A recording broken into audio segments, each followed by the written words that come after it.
what really happened to Florence Ballard? We all know Florence Ballard was the founder of the Supremes and even an underrated Supreme.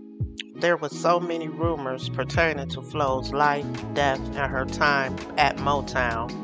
Flo suffered from alcoholism and depression, but was getting her life back on track before her death. And Flo's sister, Maxine Ballard, stated in an interview that Flo's life was taken from her. She wanted to live. She wanted to raise her beautiful children. And her life was taken away from her. Yes, I said taken away from her.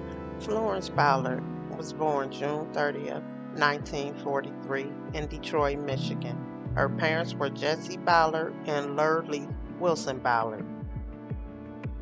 Florence was the eighth child of 13 children. Jessie was an amateur musician, and from an early age, Florence was inspired by her dad to sing. He taught her several songs and would play the guitar as she sang along. Due to many financial difficulties, the Ballard family moved to many different Detroit neighborhoods. And by the time Flo turned 15, they had settled at Detroit's Brewster Douglas housing projects, and the following year, her dad passed away. Ballard was named Blondie and Flo by her family, and she attended Northeastern High School. During this time, Ballard was approached by Milton Jenkins in 1958, who managed a group called the Primes, which consisted of Eddie Kendricks and Paul Williams of The Temptations.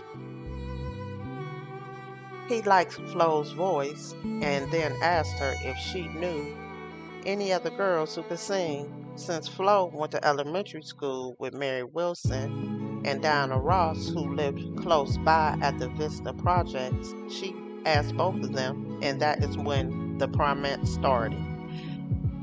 Well, Betty McLeod completed the original group of the Primettes. They would perform at school parties, talent shows, and sock hops. The group auditioned in 1960 for Motown, but at that time, Berry Gordy told them to finish high school.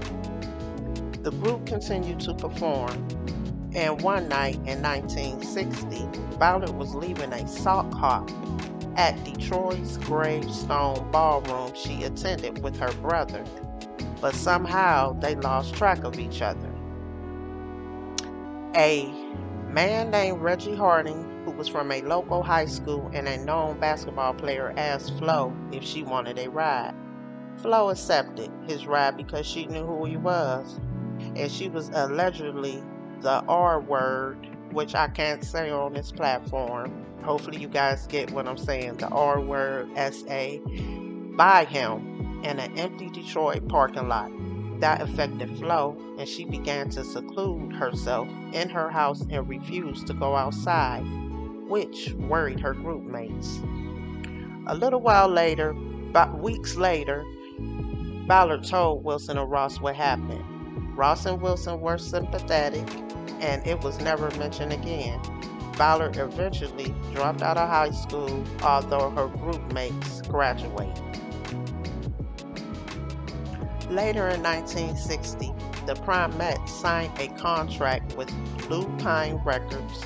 They recorded 2 songs that did not perform well. Continuing to pursue Motown, by the end of 1960, Berry Gordy agreed for the group to record in the studio. And in January of 1961, Gordy agreed to sign them, but they would have to change their name.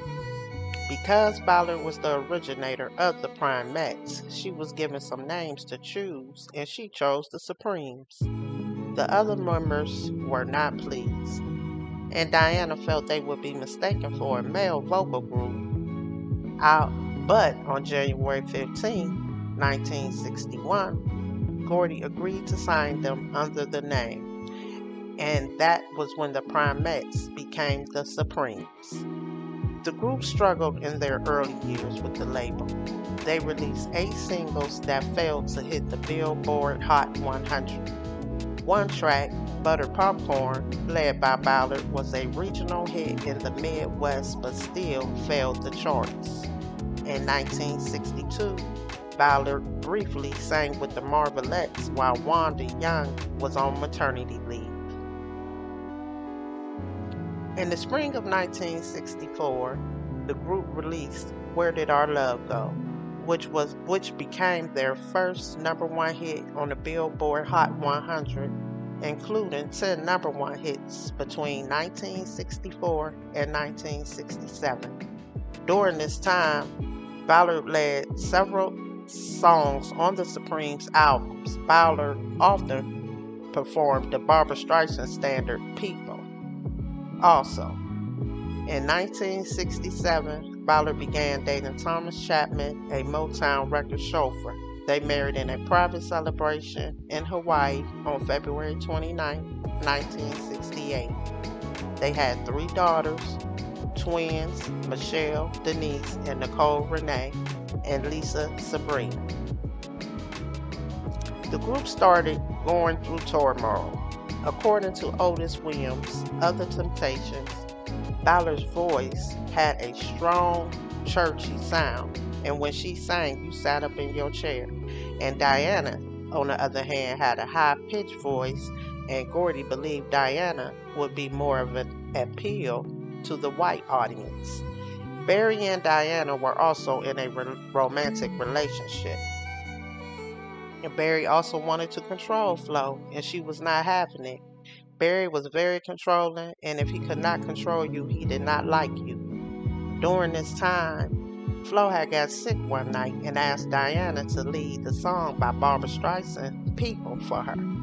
After that, Barry would have Diana sing it every time instead of Flo. That is when Flo began to lash out. She started drinking heavily, gaining weight, and missing performances, and of course, this would piss Barry off. Barry would constantly tell Ballard to lose weight and that she was drinking too much. Again, she was not going to let Barry control her at all, and that just would piss Barry off. Flo started to feel betrayed by the group she created, not by Diana's and Barry's relationship.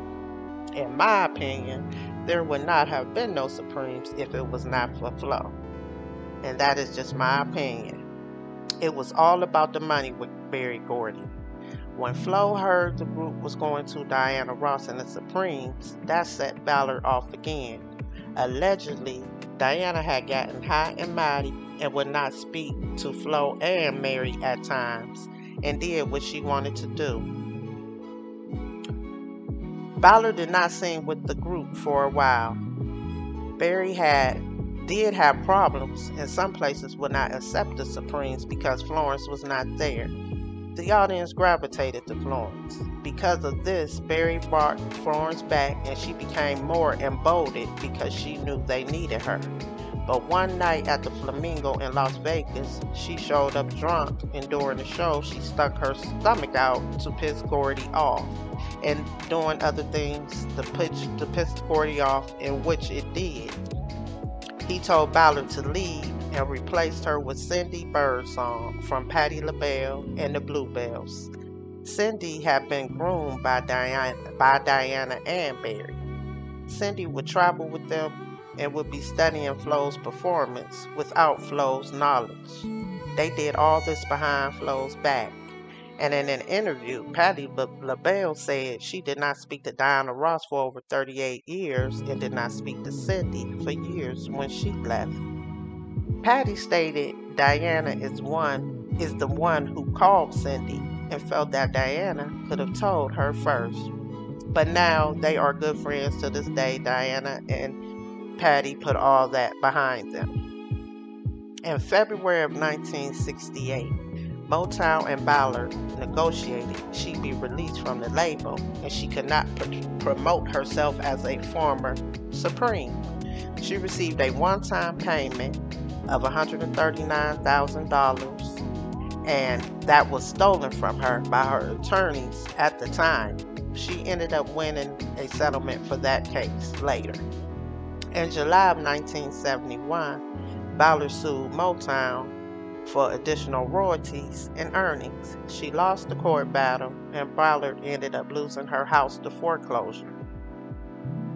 She separated from her husband because of domestic disputes, and in 1972, Ballard moved in with her sister, Maxine Ballard.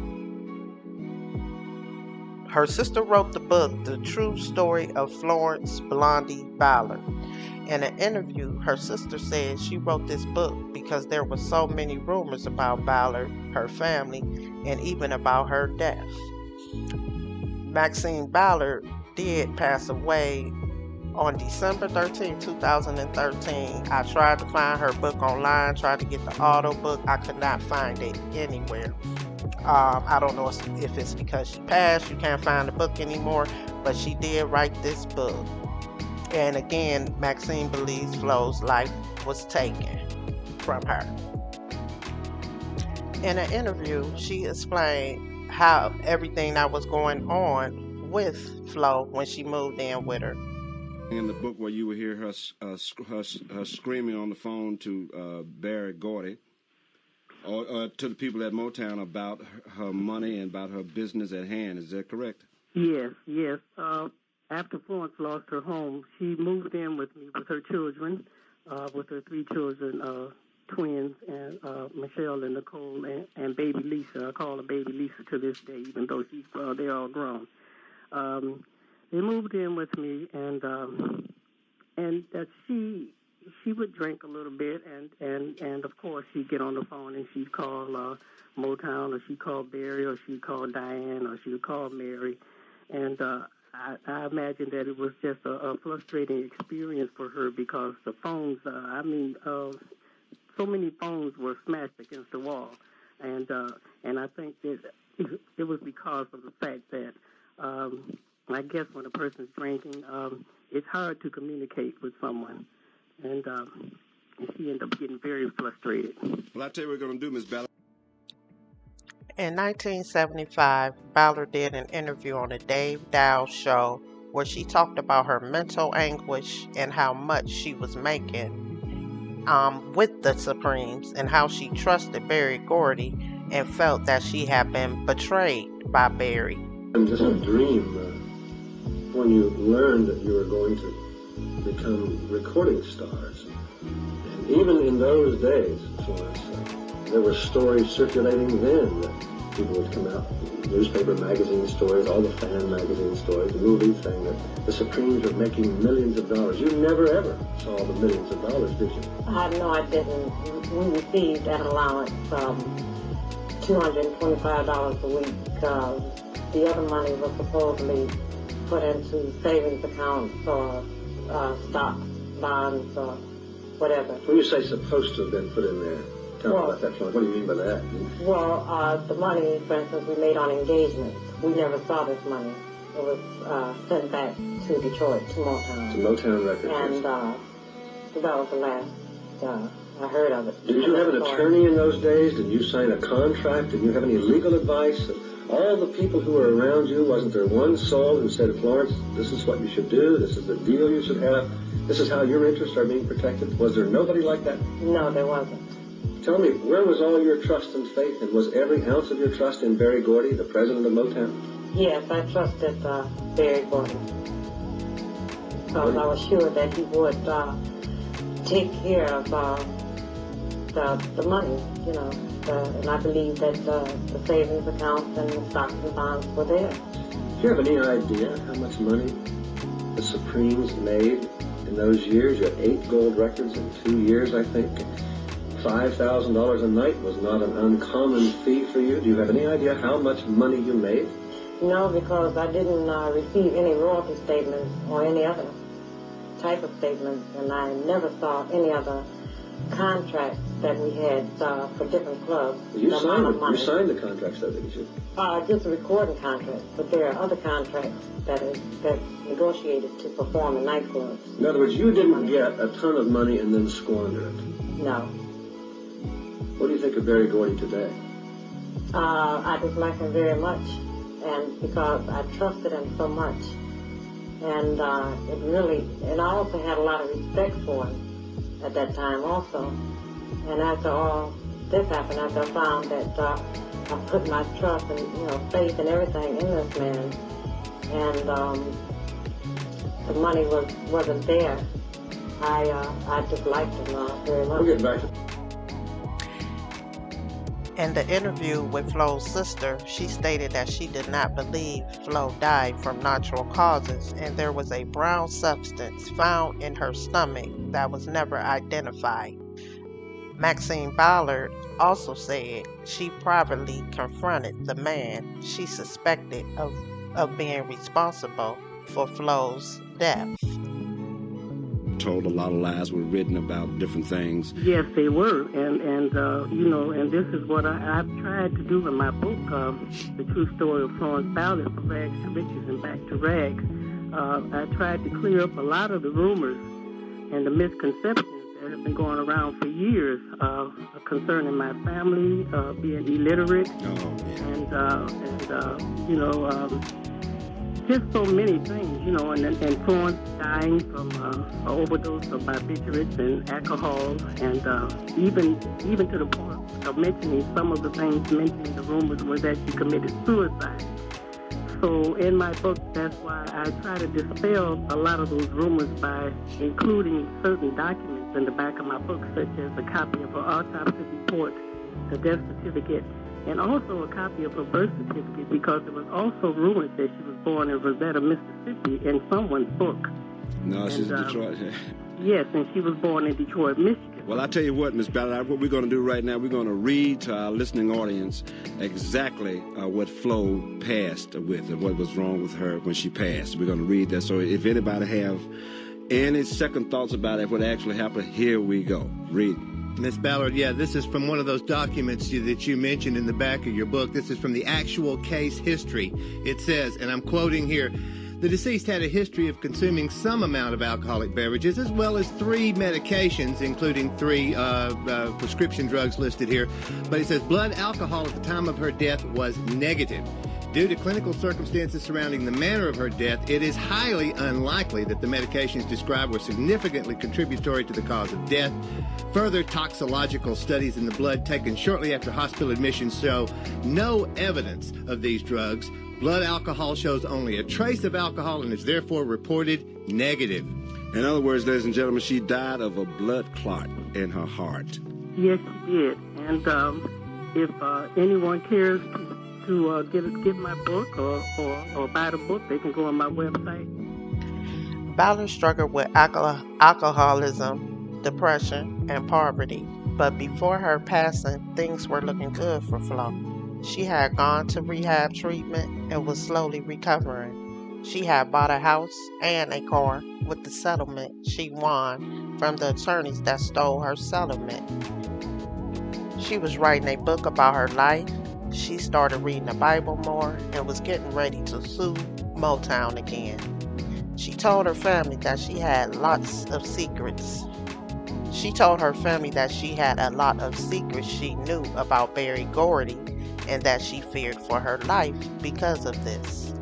Allegedly, the day before Flo's death, she was at her mother's house eating a lot of ice because she felt hot, and before she went home, she told her mother if anything happens to her to take care of her children. After going home, her daughter woke up out of her sleep after hearing a loud noise, and when she went downstairs into the living room, she found Florence on the floor, unconscious and foaming from the mouth.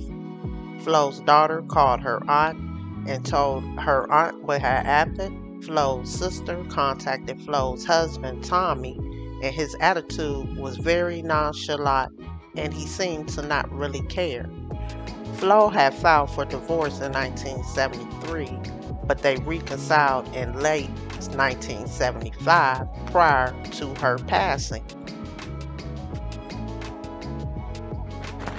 Flo passed away on February 22, 1976 at the age of 32. The examiner said Flo had been drinking and taking medication to lose weight, but the autopsy showed there was no trace of alcohol in Flo's system. And Peter Benjaminson had written plenty of books about several Motown artists, and according to him, he went to Flo's funeral at the New Bethel Baptist Church, which had attracted thousands of fans. And according to Peter, Diana jumped out of her limousine and the fans booed her. Berry Gordy did not show up, but sent floral arrangements that said, "Goodbye, Flo." And Flo's daughters did an interview in 2007 with Inside Edition after the movie Dreamgirls was released. They had stated when they got older they found themselves on hard times and that Diana had a trust fund set up for them, but when they got of age, it was gone. They were supposed to receive $10,000 apiece. They also felt their mom did not have a fair chance in life and everybody was benefiting off their mother's story. Of irony, all three of Florence Ballard's daughters, twins Nicole and Michelle Chapman, and their younger sister Lisa, say they are destitute. Right now, we're struggling, it's hard. We spoke to the women at Lisa's modest Detroit home, not far from the original headquarters of Motown. When Florence Ballard died of a heart attack in 1976, thousands attended the funeral, including Diana Ross. That's Diana comforting Lisa at the service. But as the children got older, they found themselves on hard times. I don't know who's to blame because, we've been cheated out of so much, in our lives. All they have left are these fading photographs and memories of their mother. Ballard's daughters say they hold no ill will towards the other members of the Supremes. They helped us the best that they could. When my mom passed, they did. Diana Ross had a trust fund set up for us, but when we got of age, it was gone. Do you know how much was in there? $10,000 apiece. And it was gone. Rest in peace, Florence Ballard. June 30th, 1943 until February 22nd, 1976. And if you made it to the end of this video, I ask you to give me a thumbs up, subscribe to the channel, and hit that bell so you will be notified whenever I upload another video. And I also ask you to comment down below and tell me what you think of this video. Thank you for watching.